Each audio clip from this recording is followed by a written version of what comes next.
Miss Marple and the Piano That Played Itself. A Miss Marple. Mystery. Chapter 1.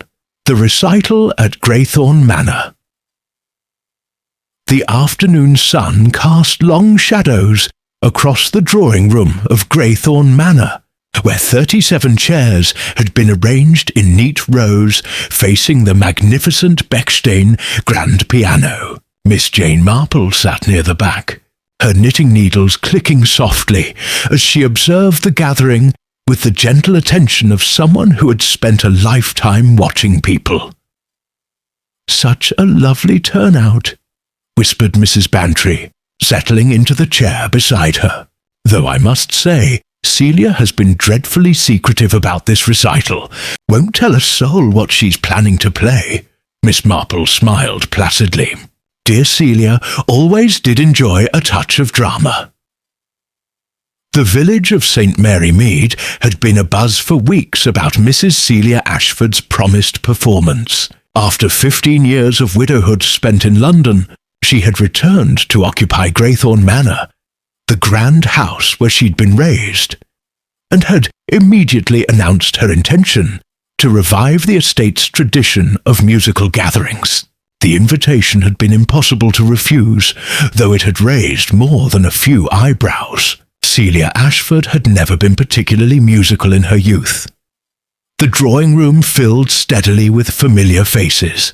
Colonel Melchett arrived with his wife, nodding brusquely to the assembled company.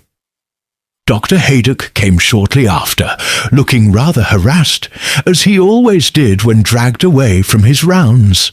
The vicar, Mr. Clement, stood near the refreshment table, making pleasant conversation with Miss Hartnell, whose voice carried across the room in its customary imperious tones. "I simply cannot imagine what Celia thinks she's doing," Miss Hartnell announced to anyone within earshot. "The woman could barely manage chopsticks as a girl, and now she's putting on airs as though she were Myra Hess herself." Miss Marple's needles paused for the briefest moment. There was something in Miss Hartnell's tone, not mere gossip, but genuine animosity. Interesting. The drawing-room door opened, and a striking young man entered, his dark hair artfully dishevelled, his manner that of someone accustomed to being noticed.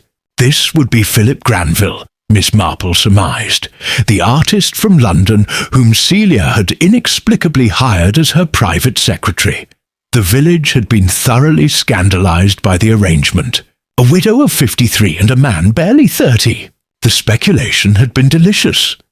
Philip moved through the room with easy confidence, ensuring everyone had a programme, though the single sheet of paper revealed nothing beyond the title, An Afternoon of Musical Remembrance.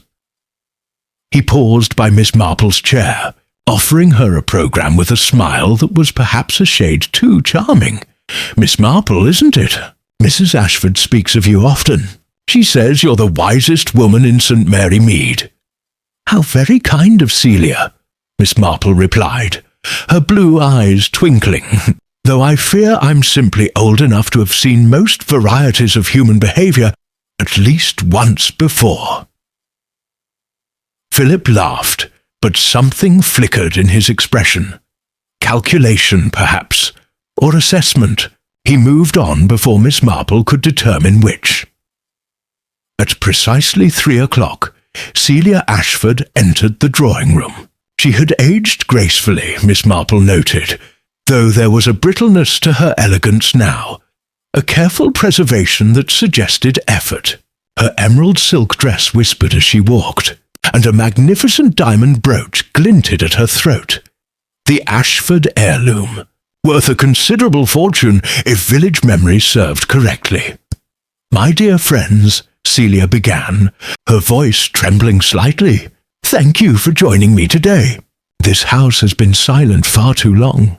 My late husband always said that Greythorn Manor was meant for music and laughter, and I intend to honour his memory by restoring both."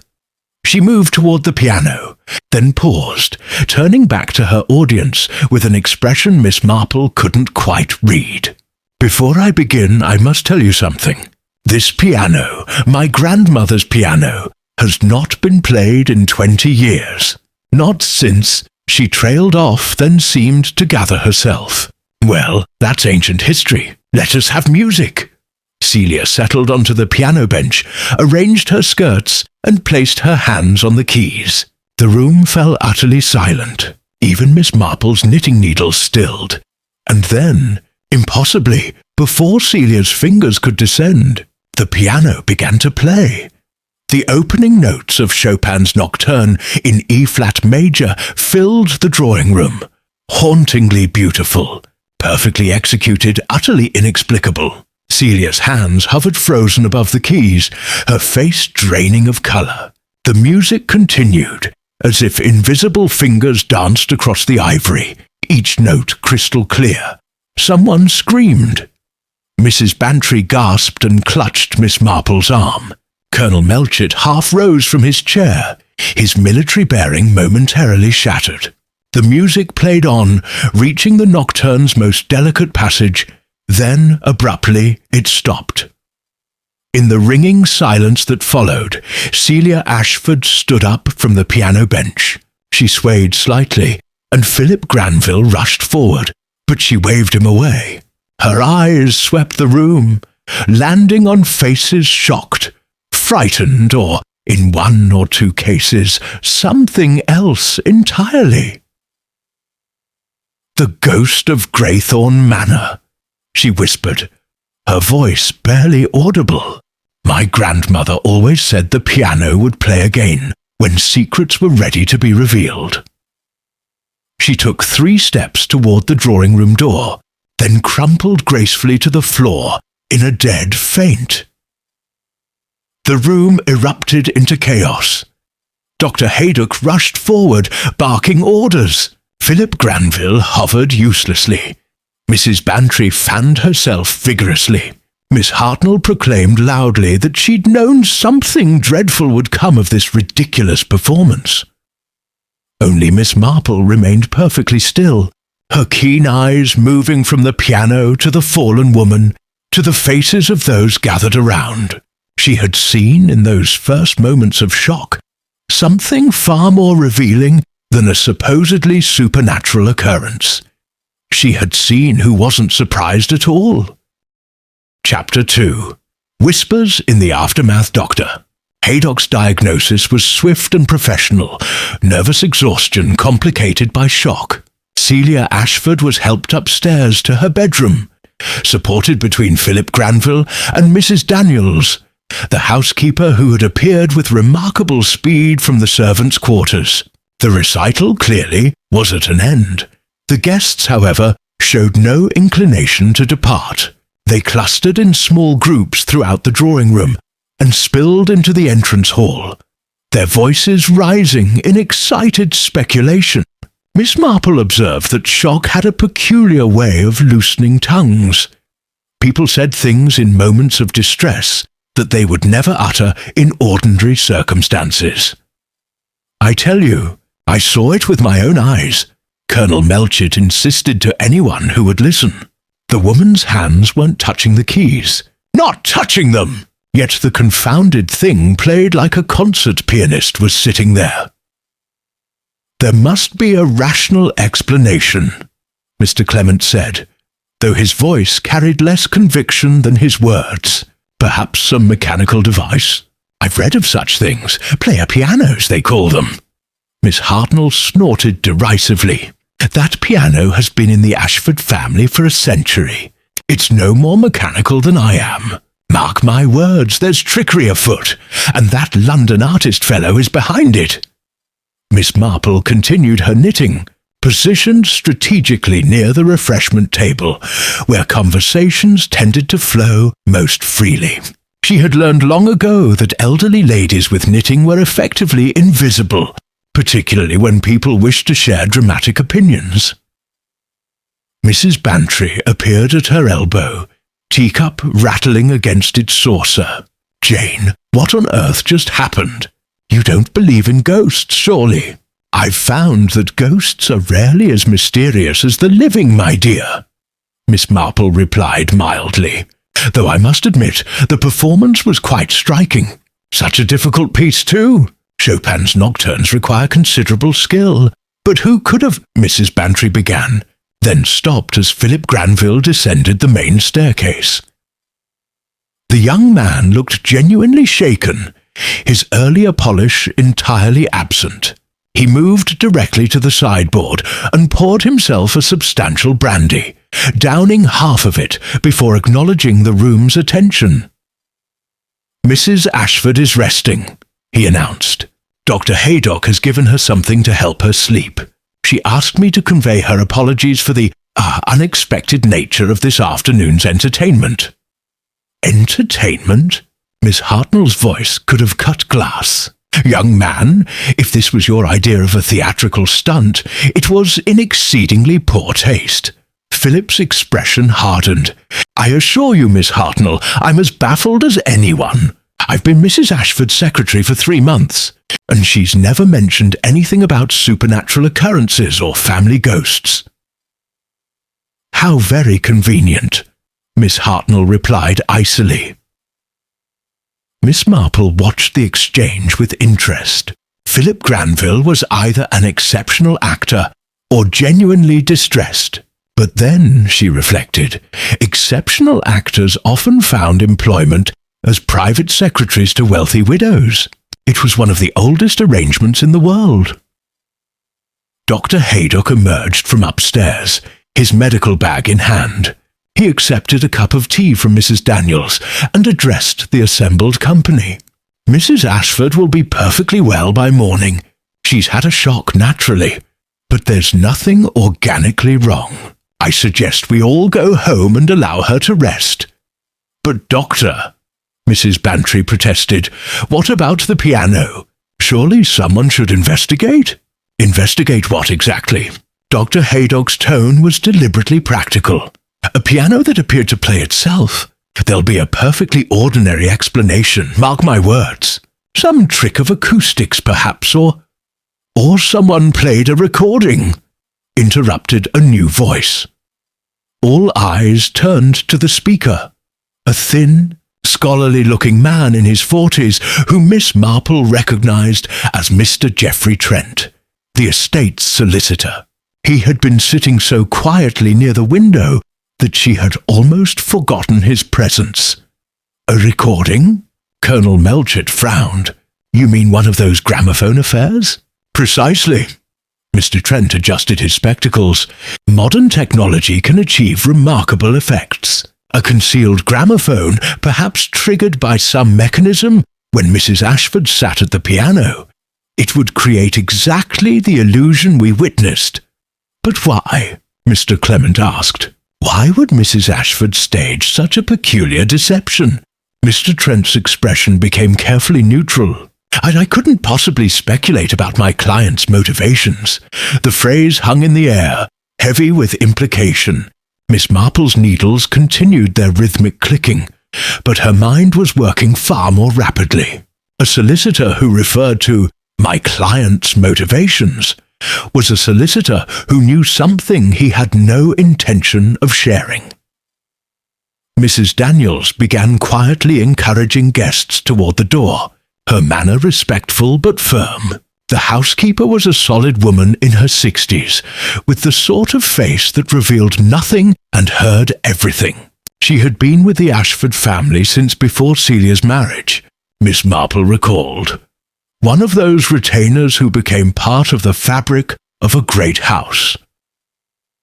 As the gathering dispersed, Miss Marple found herself momentarily alone in the drawing room, the other guests having moved to the entrance hall to collect coats and umbrellas. She set down her knitting and walked quietly to the piano. The Bechstein was a magnificent instrument, its wood glowing richly in the afternoon light. Miss Marple examined it carefully, her sharp eyes taking in every detail. The lid was open, revealing the strings and hammers. Nothing appeared obviously mechanical. No wires, no strange devices. But something was present that shouldn't be. a faint trace of perfume, distinctly different from Celia's floral scent. Something lighter, more modern, and on the piano's polished surface, barely visible unless one knew to look for it, were fingerprints, several sets in fact, as though multiple hands had touched the instrument recently. Finding anything interesting, Miss Marple? She turned to find Philip Granville watching her from the doorway, his expression unreadable. "Just admiring the craftsmanship," she replied pleasantly. "Such a beautiful instrument. It must have quite a history." "I wouldn't know," Philip said. "Mrs. Ashford never speaks about it. Never plays it either, actually. Until today, obviously. How curious," Miss Marple murmured. "One wonders why she chose today to break her silence." Philip opened his mouth as if to respond, then seemed to think better of it. Instead, he simply nodded and withdrew. Miss Marple collected her knitting and allowed Mrs. Bantry to shepherd her toward the door. But as they stepped into the entrance hall, she glanced back once more at the drawing room. The piano sat silent in its corner, keeping its secrets. But pianos, Miss Marple reflected, were rather like people. They only made sounds when someone touched them, and this afternoon someone certainly had. The question was who, and far more importantly, why? Chapter 3. The Village Oracle listens. By the following morning, St. Mary Mead had transformed the previous afternoon's events into legend. Miss Marple, making her customary round of the village shops, heard no fewer than 7 distinct versions of what had transpired at Graythorne Manor, each more embellished than the last. At the butcher's, Mrs. Price insisted that the piano had played 3 different pieces simultaneously, an obvious impossibility that Miss Marple chose not to correct. At the greengrocer's, young Tommy Bond claimed his mother had seen actual ghostly hands hovering over the keys, a detail Miss Marple knew to be entirely fabricated since Mrs. Bond hadn't attended the recital. By the time she reached the post office, the story had acquired elements of mysterious lights, unexplained cold spots, and, most creatively, the sound of chains rattling in the attic. Miss Marple purchased her stamps and listened with apparent interest to Mrs. Blade's breathless recounting, making small, encouraging sounds while her mind worked through the facts as she had observed them. The piano had indeed played. Of that there was no question. The music had been flawless, the technique professional, but pianos did not play themselves, whatever ghost stories village gossips might prefer. Someone had caused that music, which meant someone had planned it, and planning implied motive. Such a strange family, the Ashfords, Mrs. Blade continued, warming to her subject. Old Mrs. Ashford, that would be Celia's grandmother, was peculiar too. Used to hold séances, they said, trying to contact her dead husband. And then there was that business with the niece. Miss Marple's attention sharpened. The niece! Oh, you must remember Miss Marple, 20 years ago, perhaps a bit more. Catherine Ashford, the old lady's granddaughter by her first son. Beautiful girl, talented pianist. She was living at Graythorne Manor, studying music. Then one day she simply vanished. Ran off to London, they said, though. Mrs. Blade lowered her voice conspiratorially. There were rumours she'd gotten herself into trouble. A man, naturally. These artistic types always come to grief over a man. How very tragic, Miss Marple murmured. And was she ever heard from again? Not a word. The old lady was heartbroken, died less than a year later. Some said it was grief that killed her. The piano hasn't been played since Catherine left. Until yesterday, that is." Miss Marple thanked Mrs. Blade and continued her rounds, her mind fitting this new information into the puzzle. A talented pianist who had disappeared. A piano that hadn't been played in 20 years. And now, a supernatural performance that coincidentally occurred just as Celia Ashford chose to return to her family home. Coincidences, in Miss Marple's experience, were rarely coincidental. She had just turned toward home when she encountered Dr. Haydock emerging from his morning rounds, his bag looking considerably lighter than usual. "Ah, Miss Marple," he greeted her. "I suppose you're as caught up in yesterday's nonsense as everyone else." "I confess to finding it rather intriguing," Miss Marple admitted. "How is Mrs. Ashford this morning?" Dr. Haydock's expression became more serious. "That's just it. I haven't seen her. I stopped by Graythorne Manor an hour ago to check on her, but Mrs. Daniels informed me that Mrs. Ashford had left instructions not to be disturbed. She's locked herself in her room and refuses to see anyone, including her precious Mr. Granville." "How very odd." "Odd indeed. I don't like it, Miss Marple. The woman was genuinely terrified yesterday, whatever caused it. And now to shut herself away." He shook his head. "Well, I can't force my way in if she won't see me, but I'll return this afternoon, and if she's still refusing visitors, I'll have something to say about it." Miss Marple continued homeward, troubled by this development. A woman who staged a supernatural event, if indeed it had been staged, should not then lock herself away in terror. Unless, of course, she hadn't been the one staging it at all. Her small cottage was warm and welcoming after the chill morning air.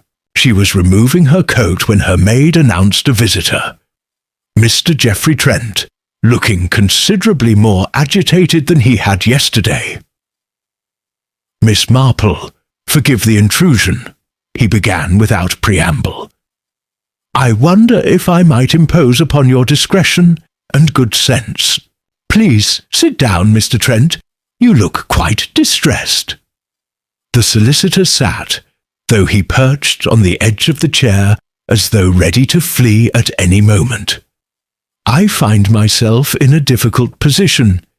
Yesterday at Graythorne Manor, I may have given the impression that I knew more than I was willing to say about Mrs. Ashford's situation." "You did mention your client's motivations," Miss Marple observed mildly. "Yes, well," he cleared his throat.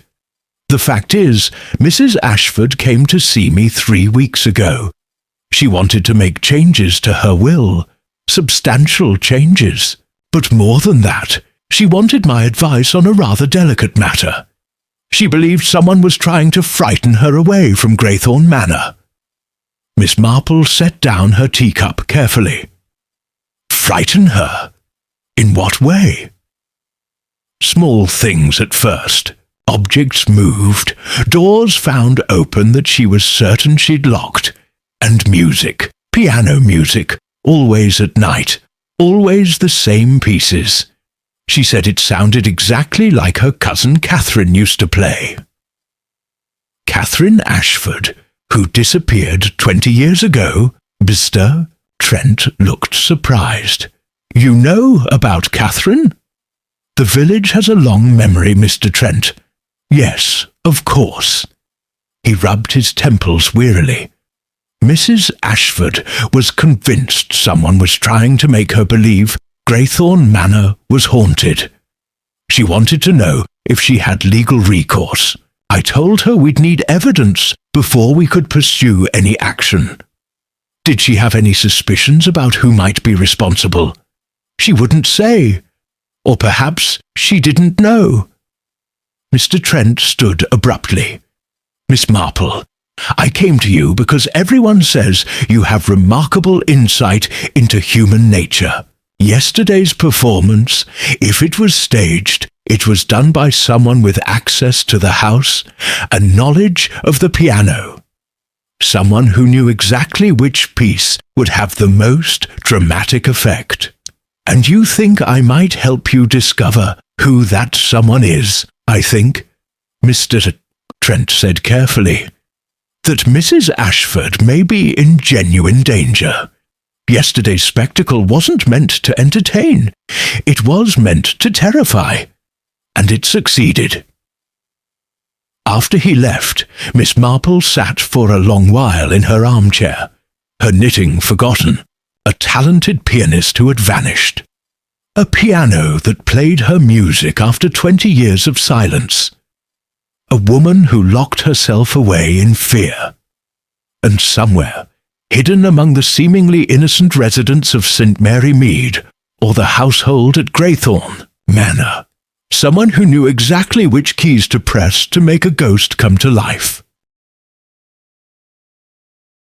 Chapter 4. The obvious suspect emerges. Inspector Slack of the Much Benham Police arrived at Graythorne Manor shortly after noon, his manner suggesting that he considered the entire affair a waste of his valuable time. Miss Marple learned of his presence from Mrs. Bantry, who had heard it from her gardener, who had been told by the postman, who had actually witnessed the inspector's arrival while delivering the afternoon mail. Apparently, Mr. Trent insisted on police involvement.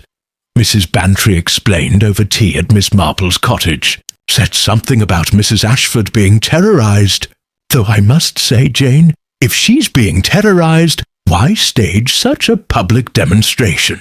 Wouldn't she want to keep things quiet? An excellent question, Miss Marple agreed, offering the plate of shortbread. Unless, of course, the demonstration wasn't her idea at all.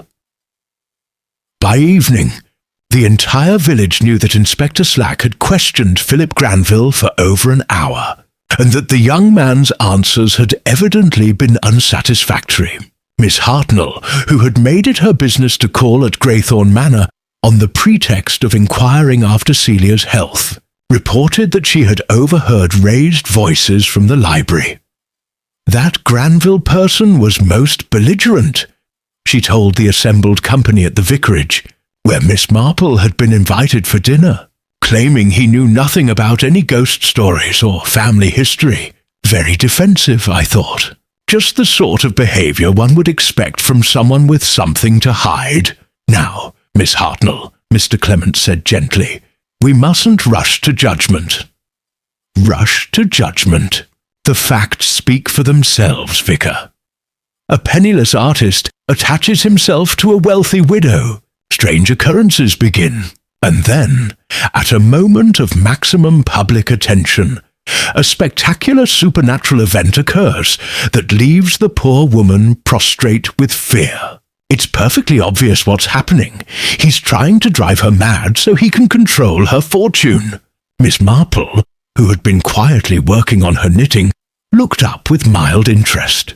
Rather like a Gothic novel, wouldn't you say?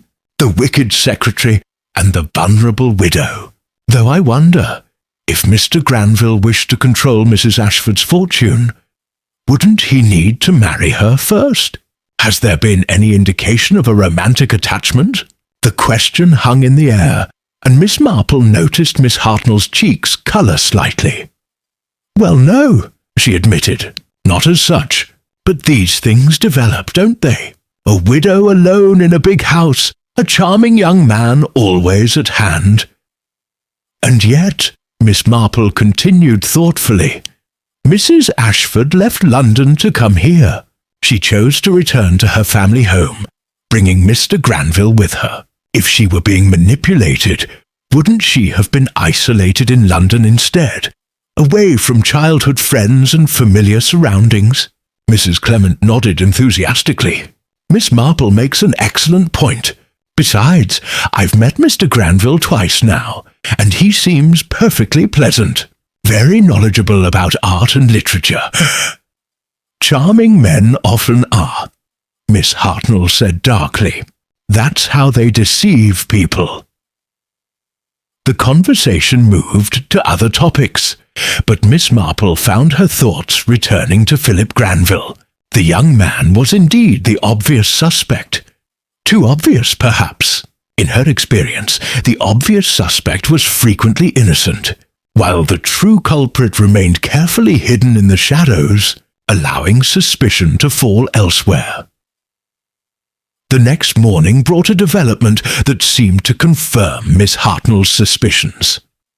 Dr. Haydock, making his delayed call at Greythorne Manor, was finally admitted to see Celia Ashford. He found her pale and trembling, and when he examined her, he discovered bruises on her wrists.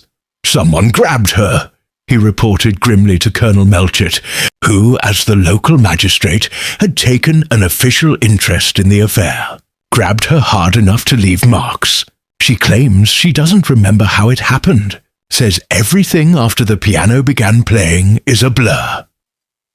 By afternoon, Inspector Slack had returned to Greythorne Manor, and this time he was accompanied by a constable, Miss Marple, who happened to be walking past the manor gates, purely coincidentally, of course, observed Philip Granville being escorted to the police motor car. He was not, technically, under arrest, but his cooperation had been strongly encouraged. Mrs. Daniels stood in the doorway watching the proceedings, her expression unreadable. When she noticed Miss Marple, she beckoned her forward. "Miss Marple, might you spare a moment? Mrs. Ashford has been asking for you." This was unexpected, but Miss Marple followed the housekeeper inside without hesitation.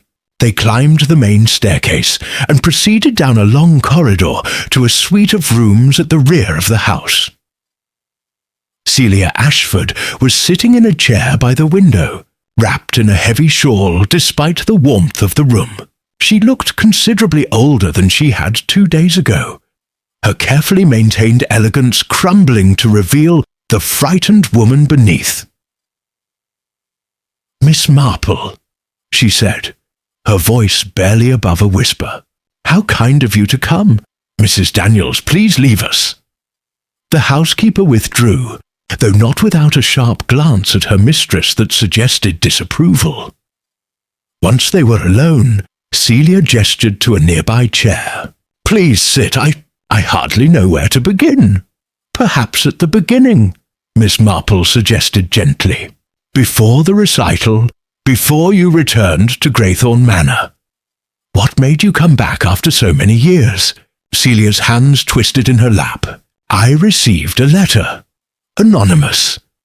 It said that Catherine had never left St. Mary Mead, that she was still here, waiting to be found, that the truth about what happened 20 years ago was buried at Greythorne Manor." "And did you believe this letter?" "I didn't know what to believe. Catherine and I were never close. She was my cousin, older than me by 5 years, and far more talented in every way. When she disappeared, I was secretly glad. Isn't that horrible? I inherited everything because she was gone." Miss Marple's needles clicked steadily. "And now someone wants you to believe she's returned?" "The piano," Celia whispered. "That was Catherine's piano. Grandmother gave it to her, said it should go to the musician in the family. Catherine played it every day. Those pieces from the recital, they were her favourites. When I heard them again, played exactly as she used to play them." She shuddered. "I thought I was going mad. Mrs. Ashford, forgive my directness, but did Mr. Granville know about Catherine?" "Philip?" Celia looked genuinely surprised. "No, I never told him. I never told anyone in London about my family history. I wanted to leave all that behind." "Then how," Miss Marple asked quietly, "did someone know which pieces to play?" Celia's face went white, and Miss Marple realized the woman had never considered this question. If Philip Granville was innocent, then someone else at Greythorne Manor, someone who had been there 20 years ago, knew far more than they were revealing. And that person might very well be a murderer. Chapter 5. a detail. Out-of-place Miss Marple walked slowly back to her cottage, her mind occupied with the curious particulars of Celia Ashford's story. The anonymous letter was troubling. Such things rarely came from innocent sources. Yet equally troubling was the question she had posed. How had someone known Catherine's favourite pieces? The answer, she suspected, lay not in supernatural explanations, but in the far more mundane realm of human memory and observation. She was approaching her garden gate when she noticed a figure standing uncertainly on her doorstep. As she drew closer, she recognized young Philip Granville, looking considerably worse for his interview with Inspector Slack. "Mr. Granville," she greeted him. "I wasn't expecting visitors. Miss Marple, I apologize for the intrusion, but you were kind to me at the recital, and I find myself rather short of allies at the moment." His attempt at his usual charm fell flat, revealing genuine distress beneath. "The inspector seems convinced I'm orchestrating some elaborate fraud. I'm not even allowed to return to the manor to collect my belongings." "Come inside," Miss Marple said. "You look as though you could use some tea." Over tea and cake, Philip's story emerged. He had met Celia Ashford at a gallery opening in London 6 months ago. She had admired his paintings. He was, he admitted, not a particularly successful artist. And they had struck up a conversation. When she mentioned needing someone to help organize her late husband's papers and correspondence, he had offered his services. "It was purely professional at first," he insisted. "Mrs. Ashford is a kind woman, but she's not. That is, I've never thought of her in any romantic capacity. She's been like a patroness, nothing more." "And when did the strange occurrences begin?"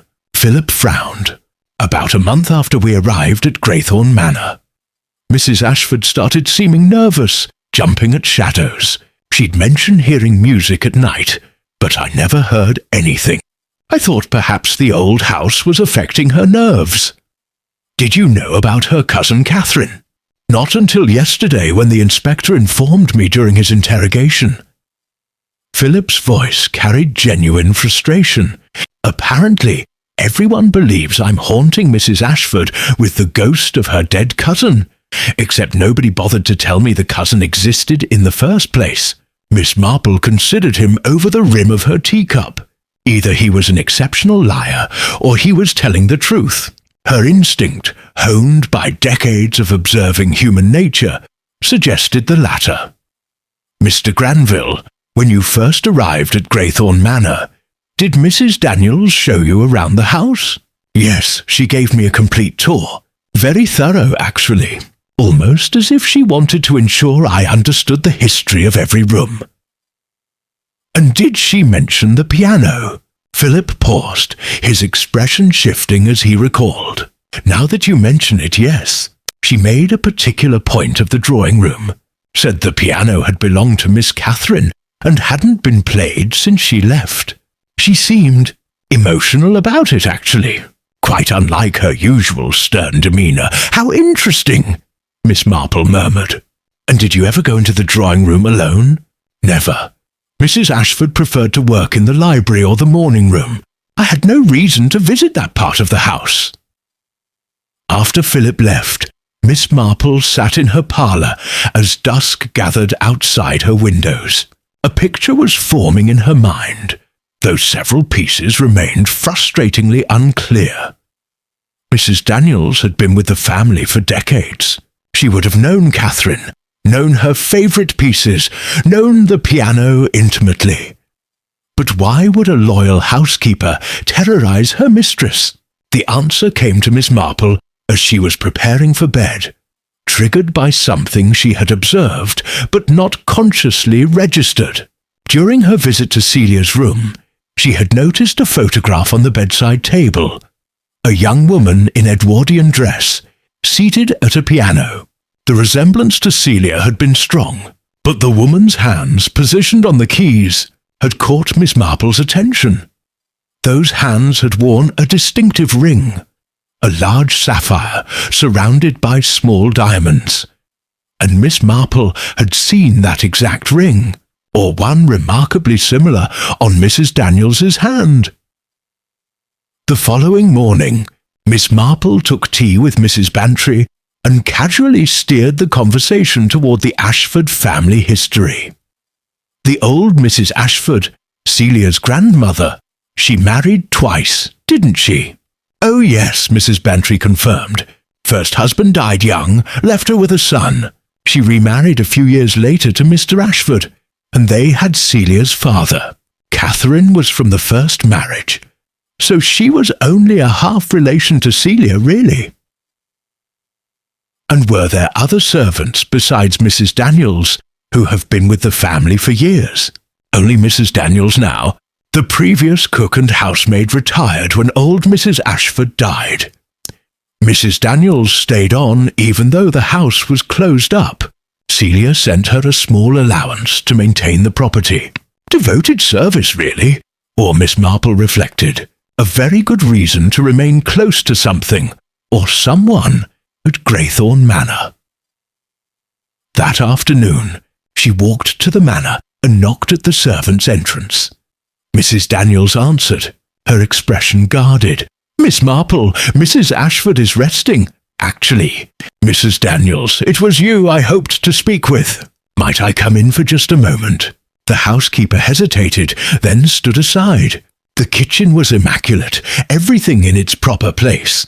On the dresser, Miss Marple noted, stood several more photographs of the Ashford family. "Mrs. Daniels, that's a lovely ring you're wearing," Miss Marple observed. "Sapphire, isn't it? Quite distinctive." The housekeeper's hand moved instinctively to cover the ring. It was a gift from Catherine Ashford.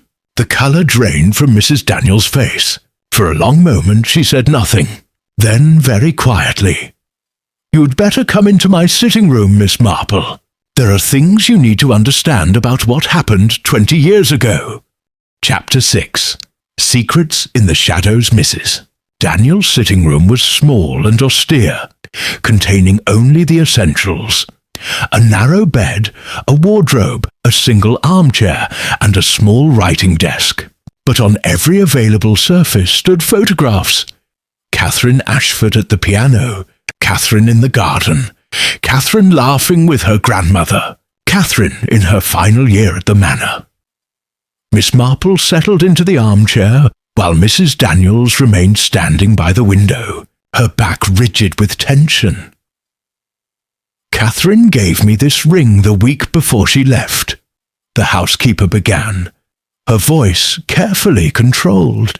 "She said she wanted me to have something to remember her by. I told her she was being foolish, that she'd regret leaving everything behind. But she wouldn't listen. Left for London, you mean?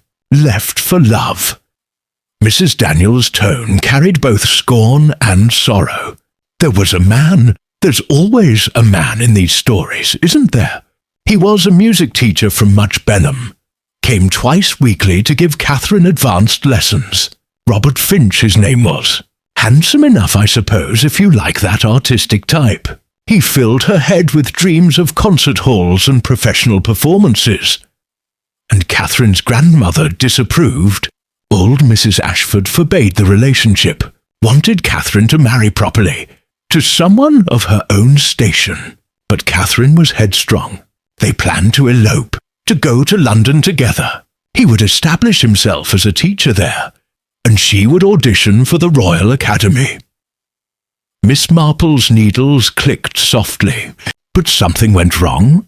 Mrs. Daniels turned from the window, her eyes bright with unshed tears. The night Catherine left, she came to say goodbye to me. It was past midnight. She was carrying a small valise and wearing her travelling coat. She looked so happy, Miss Marple, so certain that everything would work out perfectly. The housekeeper's voice caught. She asked me to wait 2 weeks before giving her grandmother a letter she'd written, explaining everything. Said by then she and Robert would be safely in London, married, and her grandmother would have to accept it. I begged her to reconsider, but she kissed my cheek and said, "Dear Daniels, you worry too much. I'm going to be gloriously happy. Those were her last words to me. And then nothing. She walked out the garden door and vanished into the night. I never saw her again. None of us did. Miss Marple paused in her knitting. But surely inquiries were made. The police were notified. Not immediately. I kept her secret as she'd asked, waiting the 2 weeks before delivering the letter. By the time old Mrs. Ashford raised the alarm, the trail was cold. The police investigated, of course. They discovered that Robert Finch had also disappeared that same night. They assumed the two had eloped successfully and chosen not to contact the family. Old Mrs. Ashford hired private investigators, but they found nothing. No marriage certificate, no records of either of them in London, nothing. That must have been very distressing. It killed her, Mrs. Daniels said flatly. Old Mrs. Ashford died less than a year later, still not knowing what had become of her granddaughter. And she pressed her hand to her mouth. I've lived with the guilt ever since. If I'd spoken sooner, if I'd tried harder to stop her, perhaps something could have been done. Miss Marple set down her knitting. Mrs. Daniels, why are you telling me this now? What does it have to do with the events of 2 days ago? The housekeeper walked to her writing desk and withdrew a folded piece of paper. Because when Miss Celia returned to Graythorne Manor, she wasn't the only one who received an anonymous letter. I received one as well, 3 weeks ago. It said, Catherine never left. The truth is in the music. Make her play, and the past will speak. Miss Marple took the letter, examining it carefully. The paper was expensive, the handwriting educated but deliberately disguised. Did you tell Mrs. Ashford about this? No, I was frightened, confused. I thought perhaps I was being punished for my silence all those years ago. But then strange things began happening. The piano music at night, always Catherine's favourite pieces. Objects moved in the drawing room, and I started to wonder. She hesitated. Whether Catherine had never left at all, Miss Marple suggested quietly. Mrs. Daniels nodded miserably. The house has extensive grounds, Miss Marple. Woods, gardens, unused outbuildings. If something had happened to Catherine that night, if she'd had an accident, or if... She couldn't finish the thought. Or if someone had prevented her from leaving, Miss Marple completed gently. Someone who knew about her plans. I've thought of nothing else for 3 weeks. That's why I helped with the recital. When Miss Celia insisted on having it, I thought perhaps if we confronted whatever was haunting this house, we might finally learn the truth. You helped with the recital? In what way? Mrs. Daniels met her gaze directly. I set up the gramophone. The confession hung in the air between them. Miss Marple nodded slowly, pieces aligning in her mind. A recording of Catherine playing.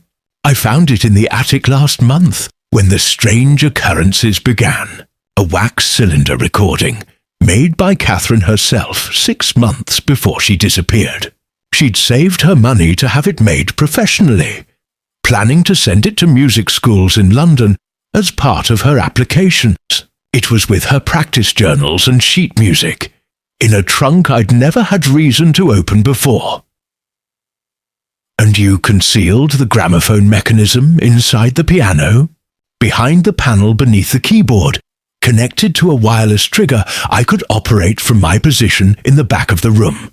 I thought, Mrs. Daniels' voice broke.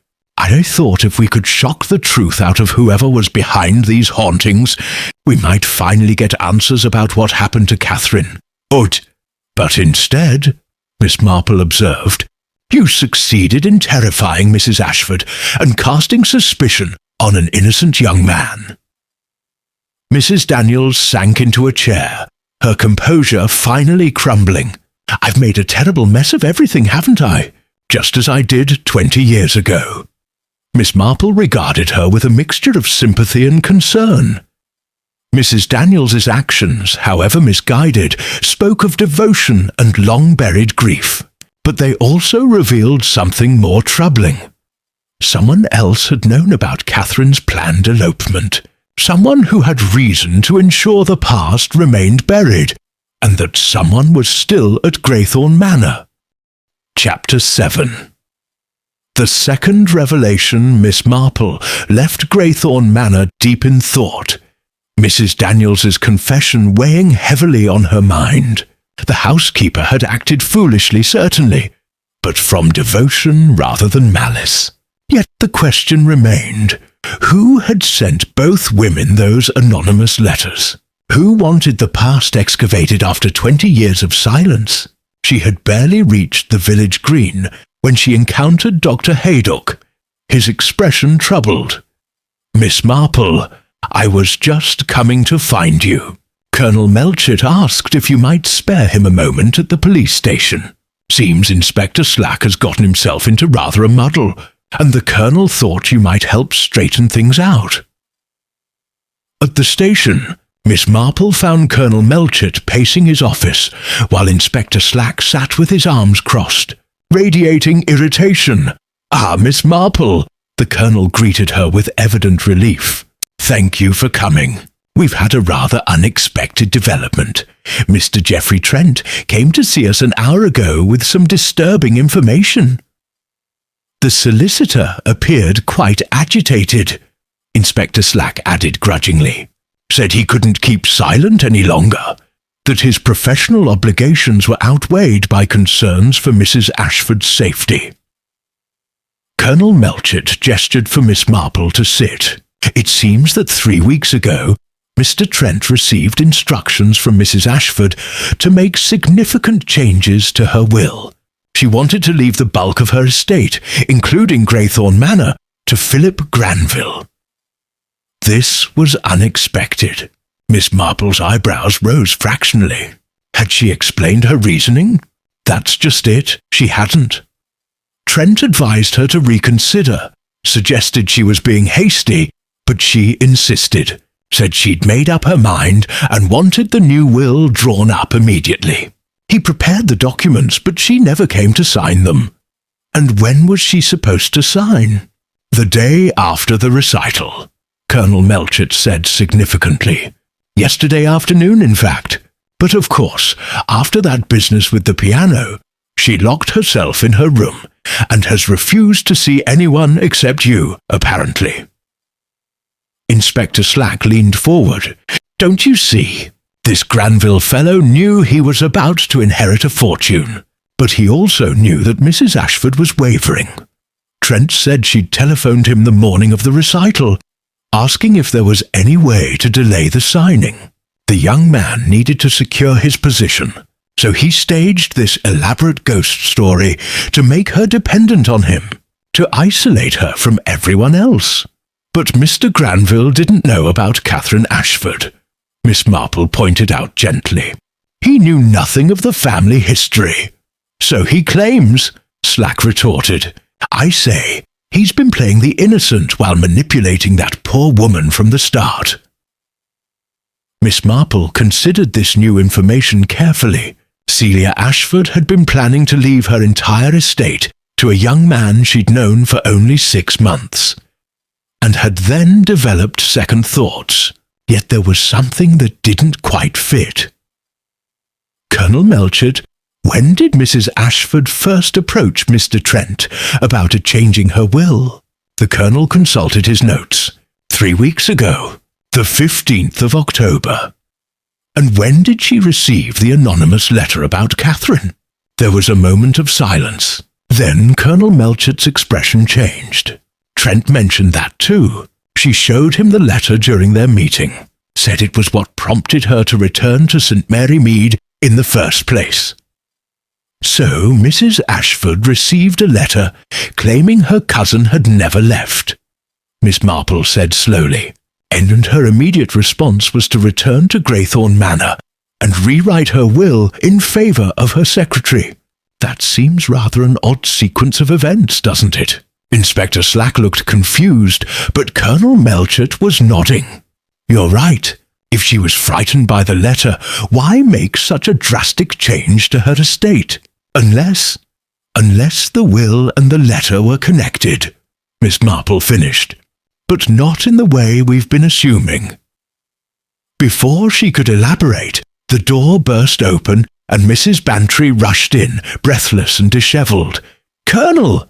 Miss Marple! You must come at once. There's been another incident at Graythorne Manor. Mrs. Ashford was found at the bottom of the main staircase half an hour ago. Dr. Haydock is with her now, but—" She pressed her hand to her chest, struggling for air. "She's asking for you, Miss Marple. She says she knows who tried to kill her." The group hurried to Graythorne Manor, where they found Mrs. Ashford in the drawing-room, propped against cushions on the sofa. Her right arm was bandaged, and a nasty bruise was forming on her temple.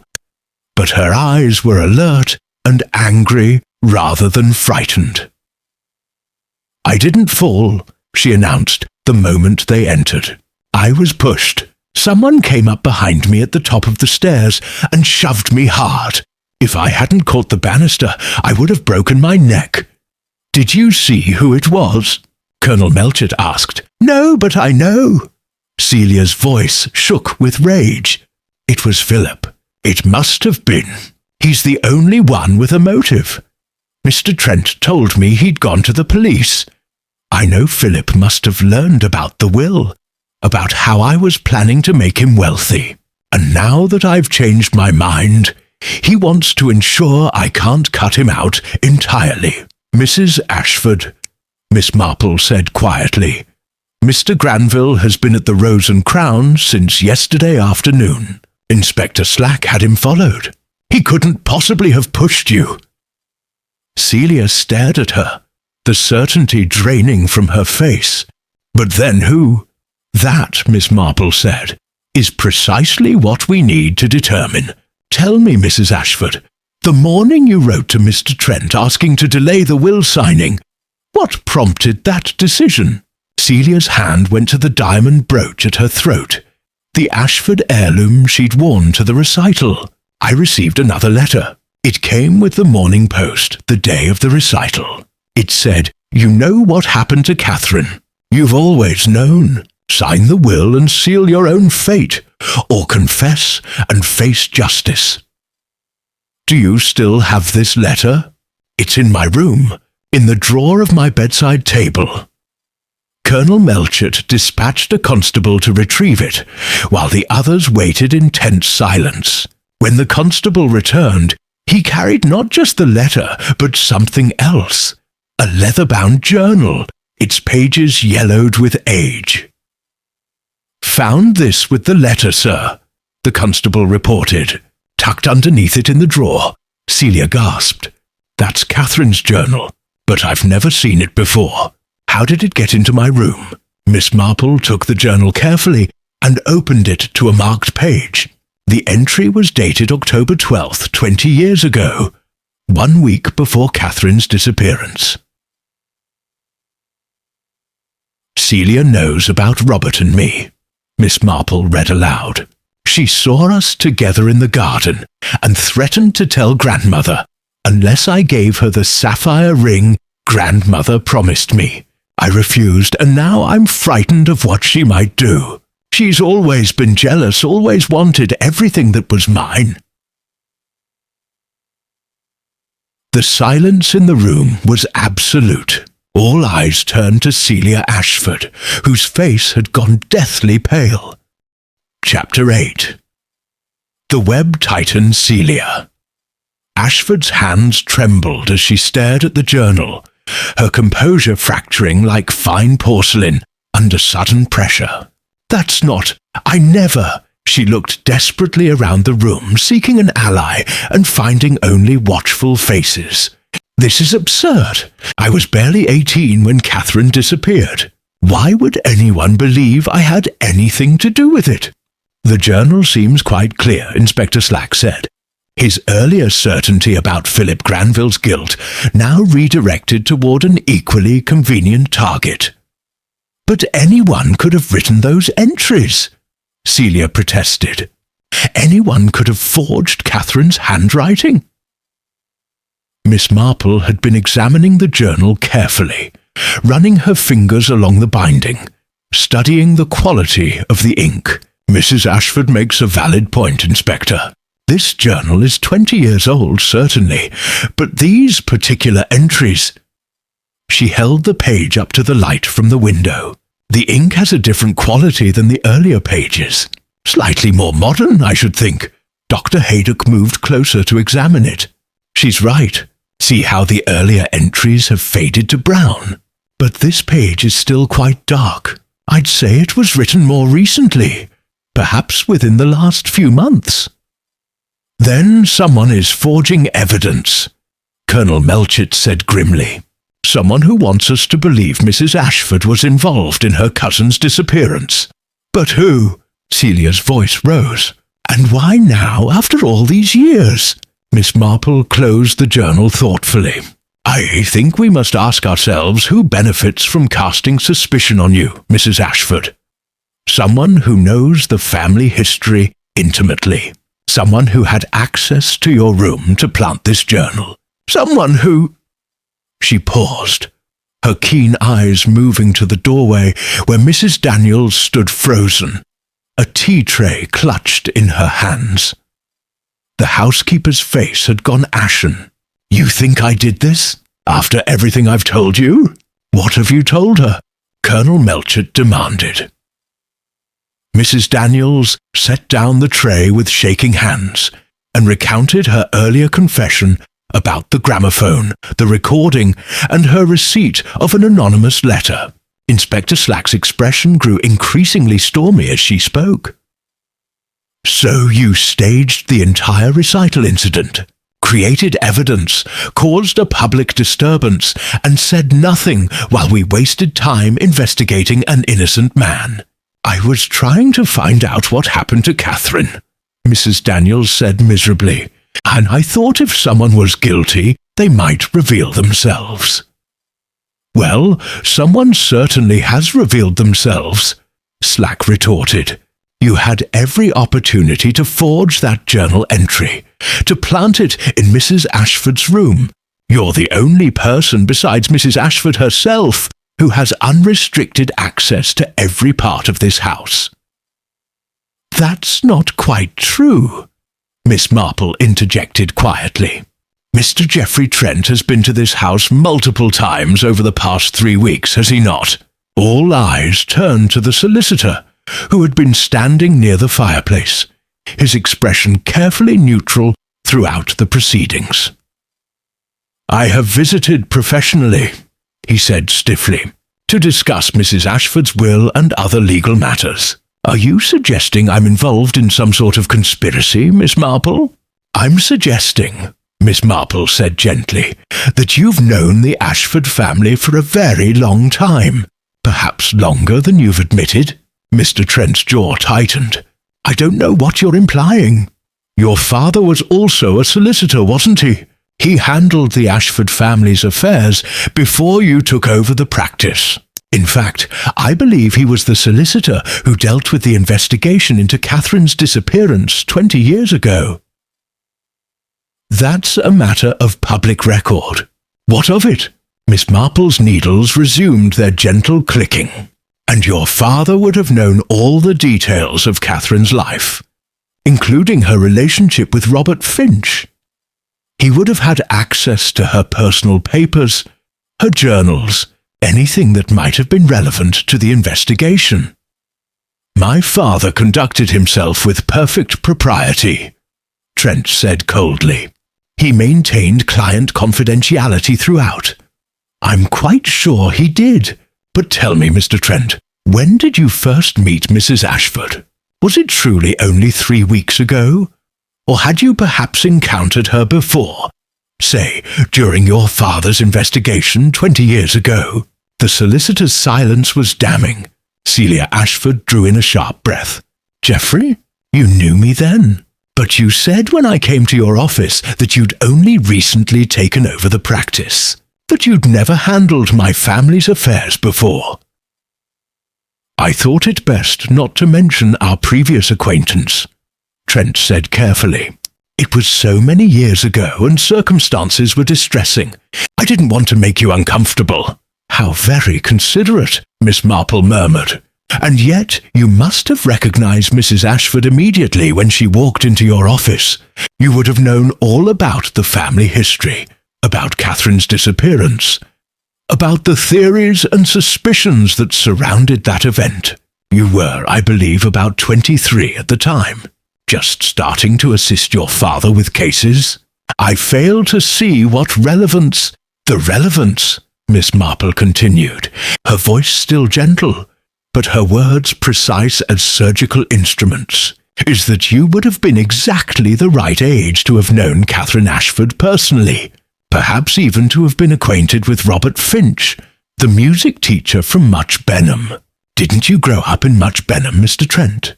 The colour drained from the solicitor's face. Mrs. Bantry gasped, and Colonel Melchett straightened in his chair with sudden attention. Robert Finch was my brother-in-law, Trent said finally, each word seemingly dragged from him against his will. He married my elder sister in 1903. The marriage was not happy. She died in 1904 of influenza. Robert never recovered from her loss. He threw himself into his music, into teaching. When he disappeared with Catherine Ashford, I assumed he'd finally found happiness again. I hoped they'd made a successful life somewhere, even if they'd chosen not to contact anyone from their past. And when your father investigated their disappearance, he found nothing, no trace of either of them. It was as though they'd vanished from the earth. Trent's hands clenched. But recently I began to wonder, what if they never left? What if something happened to prevent them from leaving? So you sent the anonymous letters, Miss Marple said, to Mrs. Ashford and to Mrs. Daniels. You wanted to stir up the past, to force someone to reveal what really happened that night. I wanted the truth, Trent said passionately. My father died never knowing what became of Robert. It haunted him, and now, with Celia returning to Greythorn Manor after all these years, I thought perhaps the truth might finally be discovered. So yes, I sent the letters. But I didn't forge that journal entry, and I certainly didn't push Mrs. Ashford down the stairs. Then who did? Celia whispered. And in that moment Miss Marple saw genuine fear in her eyes. Not the manufactured terror of before, but true, visceral dread. Because if Geoffrey Trent was telling the truth, then someone else in this house knew what had happened to Catherine Ashford. Someone who had kept that secret for 20 years, and would kill to keep it hidden still. Chapter 9. Miss Marple's Test. The atmosphere in the drawing-room had grown oppressive, thick with suspicion and unspoken accusations.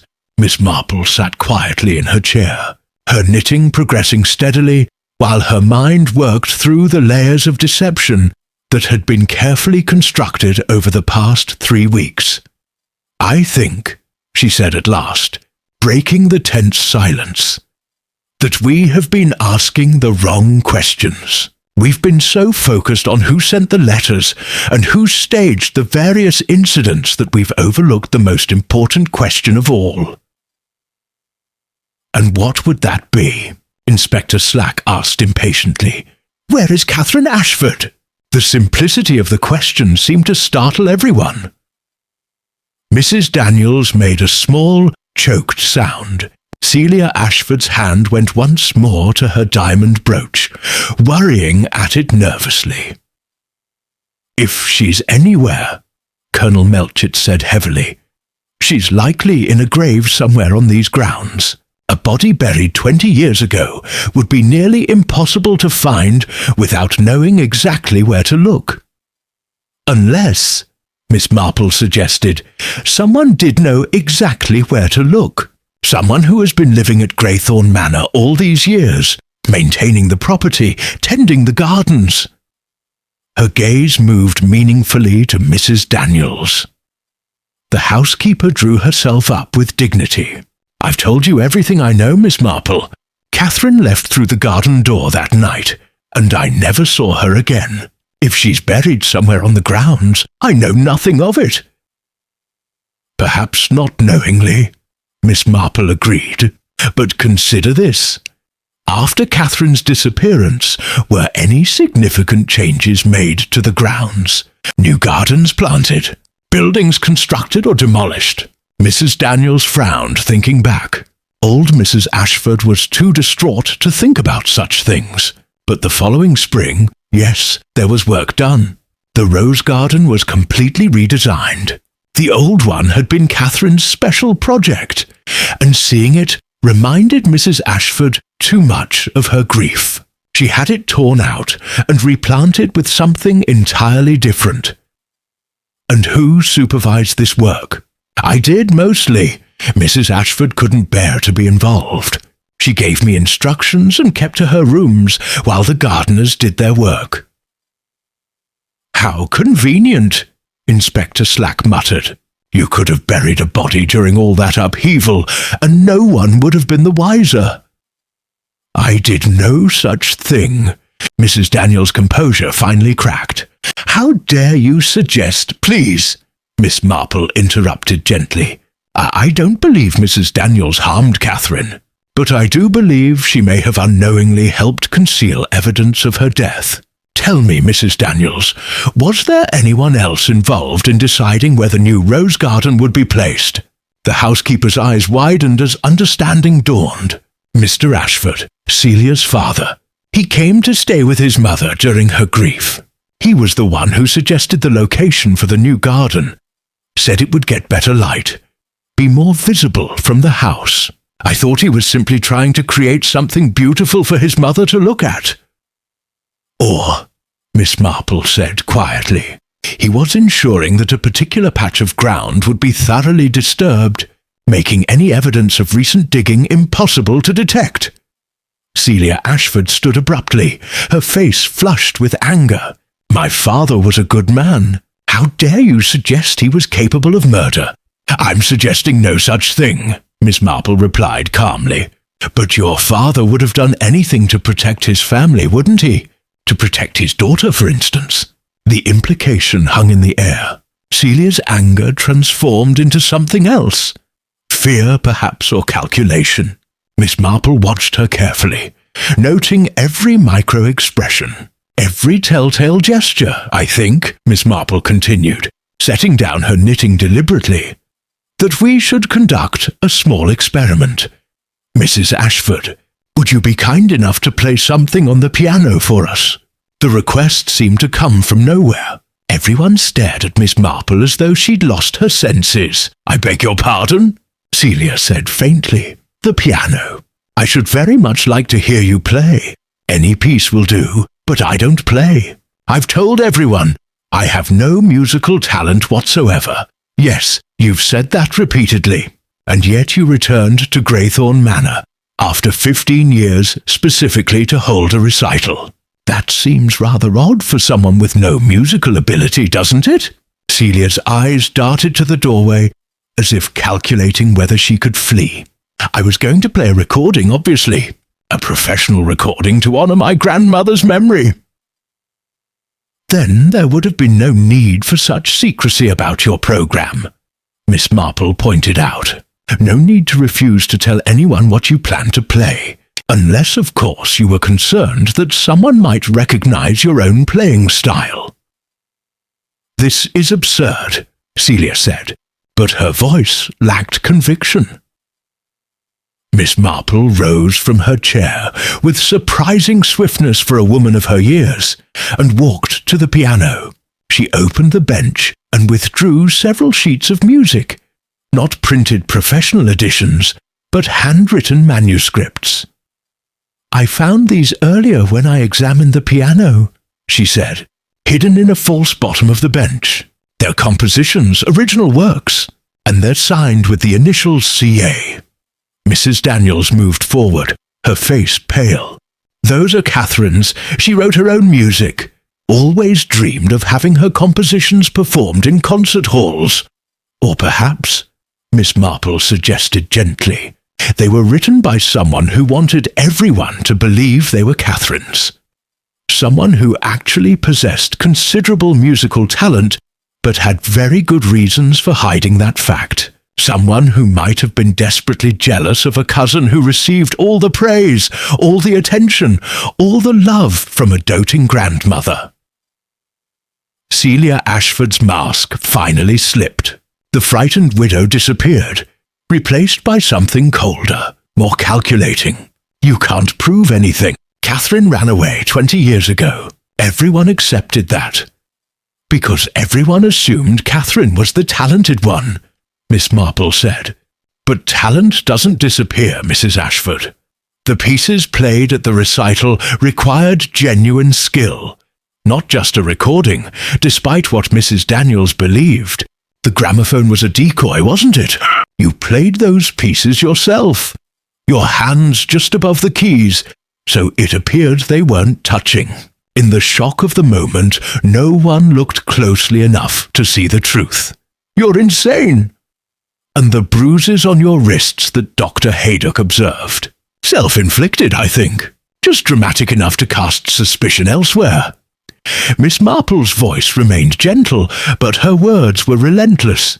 You staged everything. The mysterious occurrences, the ghostly piano music at night, the recital itself, all of it designed to create the impression that Catherine's spirit was haunting Graythorne Manor.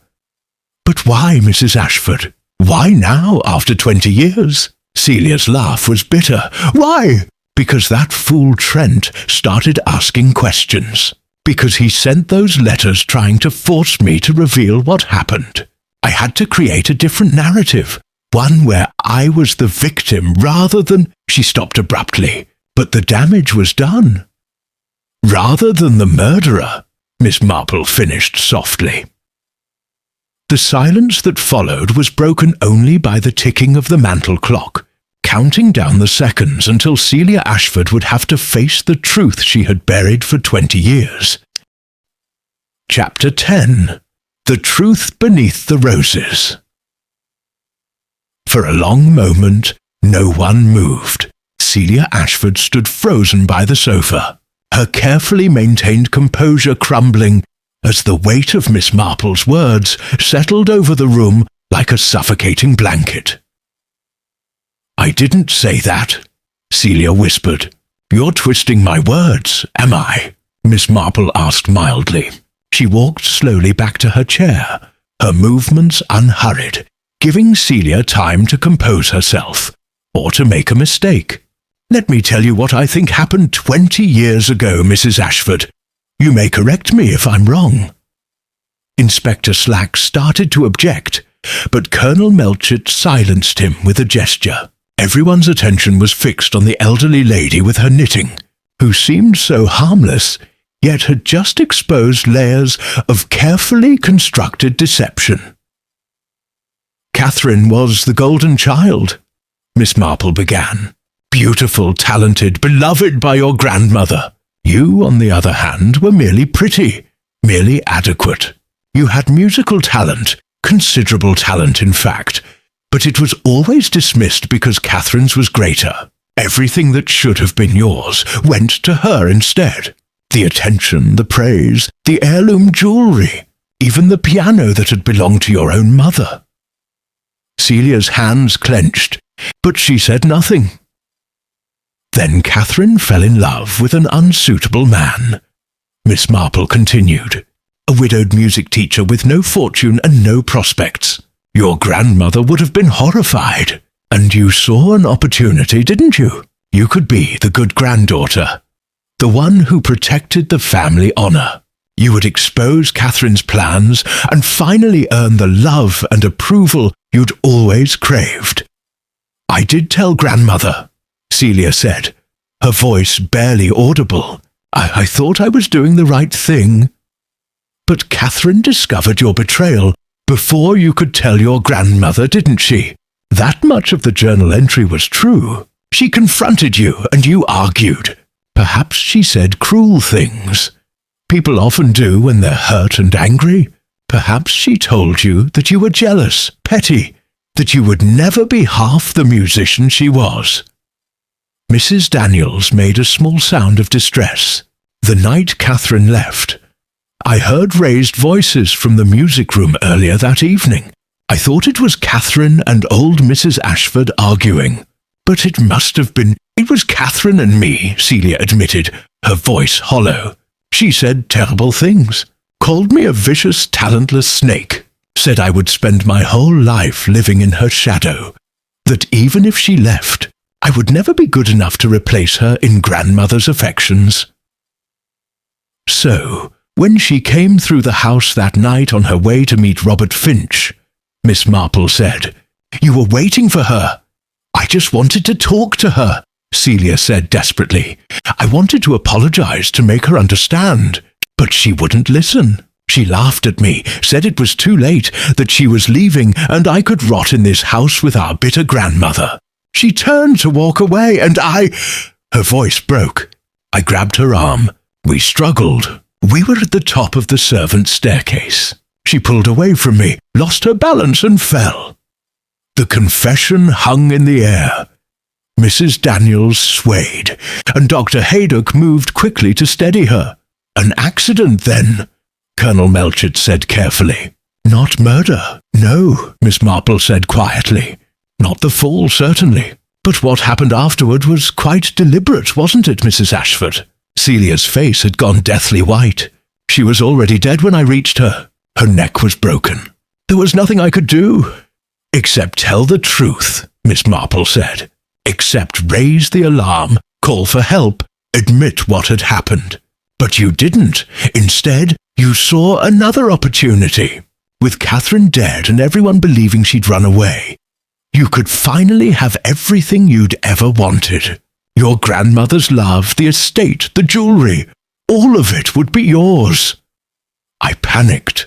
Celia whispered. "I was 18 years old, and my cousin was dead at the bottom of the stairs because of me. I knew how it would look. No one would believe it was an accident. So I dragged her body to the garden. My father had been planning to expand the rose garden. The ground had already been marked out, partially excavated. I buried her there that night in the dark, and then I went back to my room and waited for morning.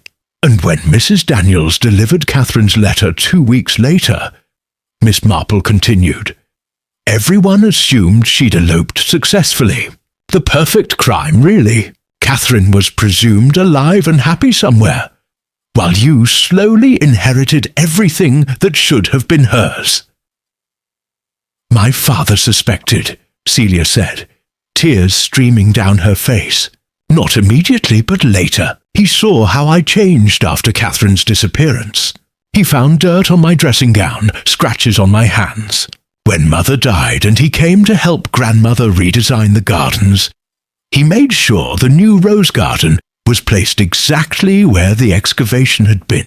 He never said anything directly, but I knew that he knew. He was protecting me." Geoffrey Trent's voice was rough with emotion. "And Robert Finch? What happened to him?" "He came to the house the next morning," Celia said dully. "He'd waited all night at the coaching inn where they'd planned to meet. When Catherine didn't appear, he came to Graythorne Manor, desperate to know if something had happened to her. I told him she'd changed her mind, that she'd decided she couldn't give up her family and her prospects for him. He was devastated. He left that same day, and I never saw him again." "He died 2 years later," Trent said bitterly. "Drowned himself in the Thames. My father always believed it was grief over losing Catherine. But it was worse than that, wasn't it? She didn't choose to leave him. She was murdered, and he never knew." "It was an accident," Celia insisted desperately. "I never meant for her to die. I've lived with the guilt for 20 years. Every day, every night, knowing she's buried beneath those roses. Yet you chose to return here," Miss Marple observed. "Why, Mrs. Ashford? You could have stayed away. Let the secret remain buried." Celia laughed bitterly. "Because Geoffrey's letters made me realize someone else knew the truth. Someone was watching, waiting to expose me. I thought if I came back, if I created this elaborate haunting, I could control the narrative, make people believe in ghosts rather than murder. I planned to discover the truth myself, find Catherine's body, and claim I'd been guided by her spirit. It would have looked like I was the brave one, confronting the past, rather than the guilty one trying to hide it. And the new will, leaving everything to Philip Granville? I thought if I gave it all away, it might ease my conscience. But I couldn't go through with it. The guilt was bearable when I could tell myself Catherine's death had at least given me something. To throw it all away seemed to make her death meaningless. Inspector Slack stepped forward, his expression grim. Celia Ashford, I am arresting you for the murder of Catherine Ashford and for assaulting yourself with intent to pervert the course of justice. You needn't say anything further. As they led Celia away, Mrs. Daniels collapsed into a chair, sobbing. All these years, I thought I'd failed her by keeping her secret, but she never even left the house. She was here all along, just beneath the roses I've been tending for 20 years. Miss Marple touched the housekeeper's shoulder gently. You couldn't have known. You trusted Catherine, just as she asked you to. Geoffrey Trent stood at the window, staring out at the garden. Robert deserves a proper grave, he said quietly. He died believing Catherine had abandoned him. At least now we know the truth. At least now they can both rest. Chapter 11. The Final Notes. 3 weeks later, Miss Marple stood in the churchyard of St. Mary Mead, watching as 2 coffins were lowered into the ground side by side. The October afternoon was grey and cold, matching the sombre mood of the small gathering assembled to finally lay Catherine Ashford and Robert Finch to rest. The excavation of the rose garden had been a grim affair. The constables had found Catherine's remains exactly where Celia had indicated, wrapped in what had once been an expensive cloak, now little more than rotted fabric. A locket around her neck had contained a photograph of Robert Finch, proof, if any were needed, of the love that had led to her death. Geoffrey Trent stood at the graveside, his face carved from stone, as he watched his brother-in-law's coffin descend. His father's meticulous records had eventually revealed where Robert's body had been interred after being pulled from the Thames. A pauper's grave in London, marked only with a number. Trent had arranged for the exhumation and reburial, finally giving Robert the dignity in death he'd been denied in life.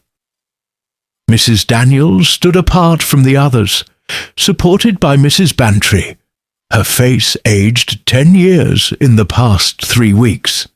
The discovery that she had tended Catherine's grave for 2 decades, unknowingly placing fresh roses on the very ground where her beloved mistress lay buried, had nearly broken her, but she had insisted on being present for the funeral, determined to see Catherine properly honoured at last. Philip Granville was there as well, looking uncomfortable in his borrowed mourning clothes. Inspector Slack had grudgingly apologised for the suspicion cast upon him, though the damage to his reputation had been done. He had already given notice that he would be returning to London, having no desire to remain in a village where he would forever be remembered as a suspected fortune hunter.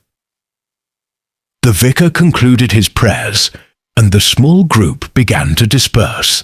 Miss Marple remained behind, her keen eyes observing the final details of the scene. She noticed Geoffrey Trent linger at the graveside, placing a single white rose on each coffin before turning away. "Miss Marple," he said as he approached her, "and I wanted to thank you. Without your insight, the truth might never have come to light." "The truth has a way of emerging eventually, Mr. Trent," she replied gently. "Though I confess, I wish it had brought more comfort than pain." "At least Robert's name is cleared," My father spent years wondering if Robert had somehow harmed Catherine, if that was why they both disappeared. To know that he was innocent, that he genuinely loved her, it matters. And what will happen to Graythorne Manor now? Trent sighed. It passes to a distant cousin of the Ashfords, someone who never knew Catherine or Celia. They plan to sell it. I can't say I blame them. The house holds too many sorrows now. As he walked away, Miss Marple found herself joined by Colonel Melchett, who had attended the funeral in his official capacity. "Sad business, this," he remarked. "Though I must say, Miss Marple, you've done it again. Seen through a puzzle that had the rest of us completely baffled." "Not so baffling, really," Miss Marple said, adjusting her gloves. Once one understood that the haunting was staged, the question became why Mrs. Ashford's behaviour never quite fit that of a genuinely terrified woman. She was performing terror rather than feeling it. What gave her away? Several small things. The diamond brooch, for instance. The Ashford heirloom she wore to the recital. If she truly believed she was being haunted by Catherine's vengeful spirit, wearing the jewellery that should have been Catherine's seemed remarkably insensitive. It suggested she wasn't actually afraid of Catherine at all. And the bruises on her wrists, too perfectly placed, too symmetrical. Real struggle bruises are messy, uneven. Hers looked as though they'd been carefully created with precise pressure. Dr. Haydock would have noticed eventually, I'm sure. Colonel Melchett shook his head admiringly. "And the piano playing? How did you know she was actually performing rather than playing a recording, Mrs. Daniels mentioned that Catherine had made a wax cylinder recording, which would have been of very limited length, perhaps 3 or 4 minutes at most. But the Chopin nocturne performed at the recital is considerably longer. Either Mrs. Daniels had somehow obtained a different recording, which seemed unlikely given her emotional attachment to Catherine's own playing, or the performance was live. Once I realized Mrs. Ashford had been lying about her lack of musical ability, everything else fell into place. Still, to think she lived with that secret for 20 years. To let poor Robert Finch believe Catherine had abandoned him, knowing all the while that she was dead. Guilt is a peculiar thing, Colonel. It can be buried just as deeply as a body, but it never truly disappears. When Mr. Trent began asking questions, Mrs. Ashford's carefully constructed life began to crumble. She tried to control the narrative, to shape how the truth would emerge. But the truth has its own momentum once set in motion. They walked together toward the churchyard gate, where Mrs. Bantry was waiting with her motor car to drive Miss Marple home. "What will happen to Mrs. Ashford?" Miss Marple asked. "The trial is set for January. Her solicitor is arguing for manslaughter, rather than murder, that Catherine's death was accidental, and the rest was merely an attempt to avoid prosecution. Given her age and the passage of time, she may receive a reduced sentence." "And yet," Miss Marple observed quietly, "she's already served 20 years of imprisonment, hasn't she? Living in fear of discovery, unable to form genuine attachments, always looking over her shoulder. Graythorne Manor was as much a prison as any cell could be." At her cottage, Miss Marple declined Mrs. Bantry's invitation to tea, claiming fatigue. In truth, she wanted time alone to reflect on the case and its melancholy resolution. She settled into her favourite chair with her knitting and a cup of tea, letting the familiar rhythm of the needles soothe her troubled thoughts. The case had been solved, justice would be served, and two long-lost souls had finally been laid to rest together. Yet Miss Marple found little satisfaction in the outcome. A moment of anger and jealousy had destroyed 3 lives. Catherine's, Robert's, and in a very real sense, Celia's as well. The talented girl who had once dreamed of concert halls and recognition had instead spent her life maintaining an elaborate lie, pretending to be less than she was, hiding her gifts for fear they would betray her guilt. As twilight gathered outside her windows, Miss Marple thought of the piano at Graythorne Manor, silent now and likely to remain so. Perhaps the new owners would sell it, send it to a home where it would be played and appreciated, rather than standing as a monument to secrets and lies. Or perhaps, she reflected with a slight smile, pianos, like truth, were more resilient than one might think. They could survive years of silence and neglect, waiting patiently for the right moment to make themselves heard once more.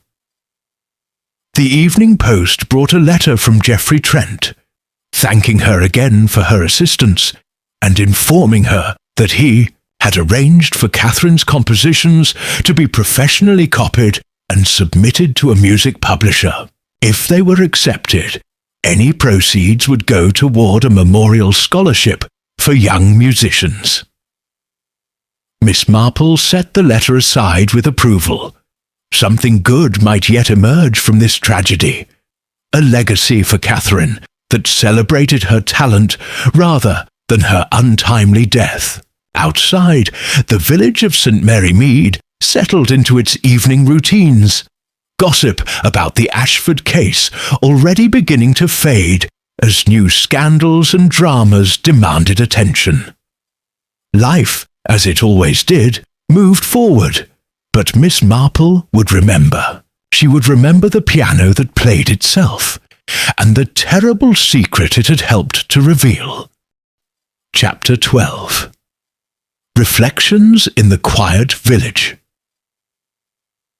Spring came early to St. Mary Mead the following year, transforming the village with daffodils and cherry blossoms that softened even the most sombre memories. Miss Marple sat in her garden on a particularly fine April morning, her knitting basket beside her, watching a robin build its nest in the hawthorn hedge. 6 months had passed since Celia Ashford's trial.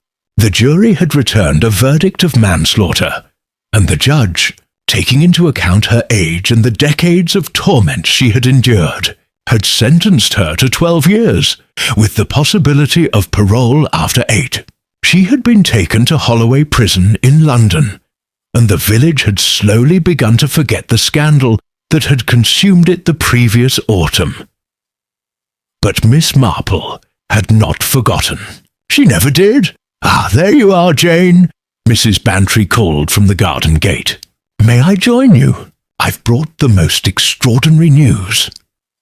Miss Marple smiled and gestured to the empty chair beside her. "Please do. You look quite animated, Dolly. What's happened?" Mrs. Bantry settled herself with the air of someone bearing important intelligence.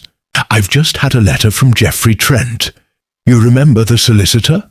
Well, he writes to say that Catherine Ashford's compositions have been accepted by a London publisher. They're calling her a lost voice of the Edwardian era. One of her pieces is to be performed at a concert in the Wigmore Hall next month." "How wonderful," Miss Marple said warmly. Catherine would have been so pleased. "Yes, and there's more. The music scholarship Mr. Trent established in her name has received its first applicant. A young woman from Much Benham with remarkable talent, but no means to pay for proper instruction. She'll be able to study at the Royal Academy, just as Catherine dreamed of doing." Miss Marple's needles clicked steadily. Something beautiful emerging from tragedy after all. How gratifying.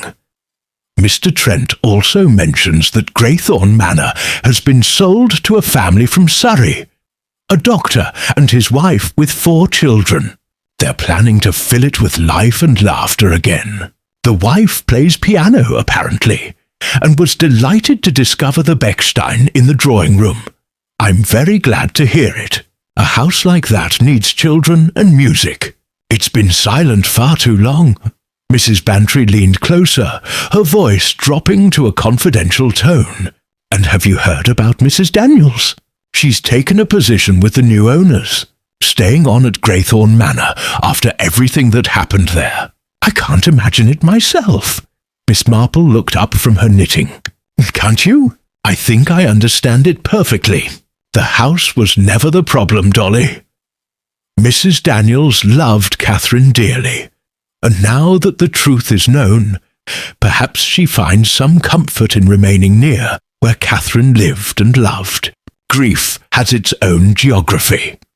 You always see things so clearly, Jane. I suppose that's why you solved the mystery when the rest of us were completely befuddled. I simply paid attention to what people revealed about themselves, Miss Marple said modestly. Human nature is remarkably consistent, whether in a small village or a grand manor house. Jealousy, love, fear, ambition. These emotions drive people to extraordinary actions, both noble and terrible. A comfortable silence fell between them, broken only by birdsong and the distant sound of the church bells marking the hour. Miss Marple found herself thinking of Celia Ashford in her prison cell, finally freed from the burden of her secret, even as she faced the consequences of keeping it. Do you think she regrets it? Mrs. Bantry asked suddenly, as if reading her thoughts. Celia, I mean. Do you think she wishes she'd told the truth that night, instead of trying to hide what happened? Miss Marple considered the question carefully. I think she's regretted it every day for 20 years. But regret and remorse are different things, aren't they? Regret is wishing one had made a different choice for one's own benefit. Remorse is understanding the harm one has caused to others. Whether Celia has achieved true remorse, I cannot say. I hope so, for her sake. And what about Philip Granville? Have you heard anything of him? He's returned to his art, I understand. Mr. Clement received a letter from him just last week. He's having some success, actually. Had a painting accepted for exhibition at the Royal Academy's summer show. He writes that the entire experience, dreadful as it was, gave him a deeper understanding of human complexity that has enriched his work. Mrs. Bantry shook her head wonderingly. Trust you to keep track of everyone involved, Jane. You do take an interest in people. People are endlessly fascinating, Miss Marple agreed, much more interesting than any novel. And their stories don't end simply because a particular chapter has closed. Life goes on, and people either grow from their experiences or remain trapped by them. A young woman passed by the garden gate, pushing a perambulator and humming softly. Miss Marple recognized her as one of the shopkeeper's daughters, married just last Christmas. The ordinary rhythms of village life continued. Babies were born, couples married, seasons changed. The dramatic events at Greythorn Manor had already receded into local legend, becoming just another story told to newcomers over tea. I suppose I should let you return to your knitting, Mrs. Bantry said, rising reluctantly. Though I must say, Jane, I don't know how you can bear to sit still after all that excitement. Doesn't it feel dreadfully dull, going back to ordinary village life? Miss Marple smiled, a twinkle in her sharp blue eyes. But village life is never truly ordinary, Dolly. Every garden party, every church bazaar, every innocent conversation over the fence contains the full spectrum of human nature. One simply has to know how to observe it. After Mrs. Bantry departed, Miss Marple remained in her garden, her hands busy with her knitting While her mind wandered over the events of the past months, she thought of Catherine Ashford, talented and passionate, whose life had been cut short by a moment of violence. She thought of Robert Finch, who had died of a broken heart without ever knowing the woman he loved had not abandoned him. She thought of Celia, consumed by jealousy, and then by guilt, and finally by fear. But mostly she thought about secrets, how they grew like poisonous plants in the dark, spreading their roots deeper with each passing year until they strangled everything around them. The anonymous letters, the staged haunting, the elaborate deceptions. All of it had been an attempt to control a truth that refused to stay buried. A truth that had finally emerged not through supernatural intervention, but through the simple application of observation and logic. There were no ghosts at Graythorne Manor, just as there were no ghosts anywhere. Only the living, carrying their burdens of guilt and grief, and occasionally making those around them suffer for sins both real and imagined. The afternoon sun warmed Miss Marple's shoulders as she completed another row of her knitting. In her long life, she had seen countless variations of the same essential dramas play out in countless different settings. The details changed. The setting might be a manor house or a cottage. The victim might be a beautiful pianist or a humble shopkeeper. But the fundamental truths about human nature remained constant. People could be cruel in their jealousy, desperate in their fear, and extraordinarily inventive in their deceptions. But they could also be redeemed, their stories given new meaning even after tragedy. Catherine's music would live on, touching audiences who would never know her name. Her scholarship would help others achieve the dreams she'd been denied. And somewhere in Holloway Prison, perhaps Celia Ashford was finally learning what it meant to face the truth rather than run from it. Miss Marple finished her row and set down her knitting, gazing contentedly at her small, well-tended garden.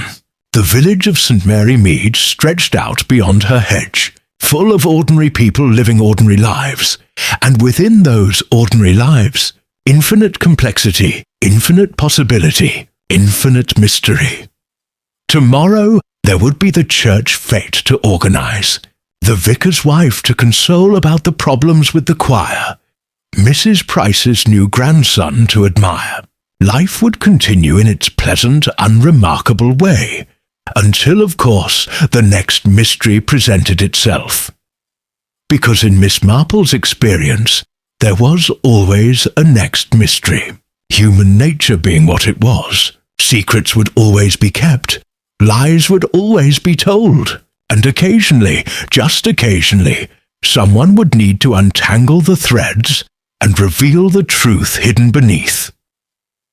And when that time came, Miss Marple would be ready, her sharp eyes missing nothing, her understanding of human nature as reliable as ever, her knitting needles clicking steadily as she watched and listened and understood. The robin in the hawthorn hedge burst into song, a joyful cascade of notes that filled the spring air. Miss Marple listened with pleasure, thinking that music, whether from a bird or a piano, had a way of persisting despite everything. Songs continued, melodies endured, and truth, no matter how long buried, eventually found its voice. She picked up her knitting once more, content in the knowledge that justice had been served, mysteries had been solved, and the quiet village of St. Mary Mead would keep its secrets and reveal them in due time, as it always had and always would.